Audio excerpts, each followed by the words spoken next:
तो मौसम विभाग ने आईएमडी ने यानी कि 2 दिन के लिए येलो अलर्ट राजधानी दिल्ली में लगा दिया है कि हालांकि भारी बारिश की उम्मीद भी जताई जा रही है और अगर ये बारिश जो है वो बढ़ती हुई दिखाई देती है तो ये येलो अलर्ट रेड अलर्ट में भी तब्दील होता हुआ दिखाई देगा। इस वक्त भी आप देख सकती हैं कि मेरे पीछे भी आप देख सकती होंगे कि बारिश इस वक्त सुबह से लगातार हो रही है। मौसम जो है वो हालांकि सुबह से ही सुहावना नजर आ रहा है, लेकिन जब बारिश आती है तो कई तरीके की समस्या अपने साथ लेकर के आती है। अगर हम समस्याओं की बात करें तो सबसे प्रमुख समस्या जो है वो होता है जल भराव। अगर हम यहाँ पे राजधानी दिल्ली की बात करें तो राजधानी दिल्ली के कुछ इलाकों में जल भराव जैसी स्थितियां भी उत्पन्न होती हुई दिखाई दी, जिसकी वजह से हालांकि कुछ देर के लिए ही यातायात प्रभावित हुआ, लेकिन उसके बाद यातायात अभी आराम से चल रहा है और गाड़ियां जो हैं वो आराम से सुचारू रूप से चल पा रही हैं। किसी भी तरीके की दिक्कत सामने नहीं आ रही। अगर हम यहाँ पे बात कर लें राजधानी दिल्ली के मिंटो ब्रिज की, क्योंकि मिंटो ब्रिज एक ऐसा ब्रिज था कि जिसका राजधानी दिल्ली का जो विधानसभा चुनाव हुआ था उस वक्त भी वो बहुत बड़ा मुद्दा बनकर के सामने आया था, लेकिन जिस तरीके से 27 साल के बाद भारतीय जनता पार्टी जिस सत्ता में आई उसके बाद मिंटो ब्रिज में जल भराव ना देखना एक अपने आप में काफी बड़ी बात हो जाती है। क्योंकि देखिए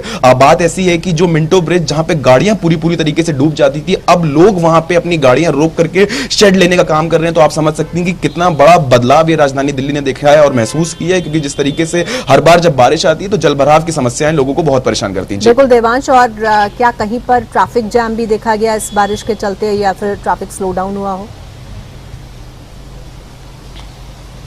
बिल्कुल देखिए, अगर हम यहाँ पे बात करें राजधानी दिल्ली के सीलमपुर इलाके की तो उस तरफ थोड़ी देर के लिए यातायात प्रभावित होता हुआ दिखाई दिया था, क्योंकि कुछ इलाकों में जलभराव जैसी स्थितियां उत्पन्न हुई थी, लेकिन यातायात अभी सुचारू रूप से चलता हुआ दिखाई दे रहा है। किसी भी तरीके की अभी फिलहाल कोई दिक्कत सामने नहीं आ रही है। ट्रैफिक जैम्स लंबे हमें देखने को नहीं मिल रहे हैं। अगर हम यहाँ पे बात कर लें नोएडा दिल्ली एक्सप्रेसवे की तो वहां पे भी कुछ देर के लिए यातायात प्रभावित हुआ था, जिस वजह से लंबा जाम लगा था, लेकिन अब वो जाम भी पूरी तरीके से खुल गया है, यातायात सुचारू रूप से चालू हो चुका है। जी बिल्कुल ठीक है देवांश, बहुत शुक्रिया आपका इस जानकारी के लिए, हमारे साथ जुड़ने के लिए।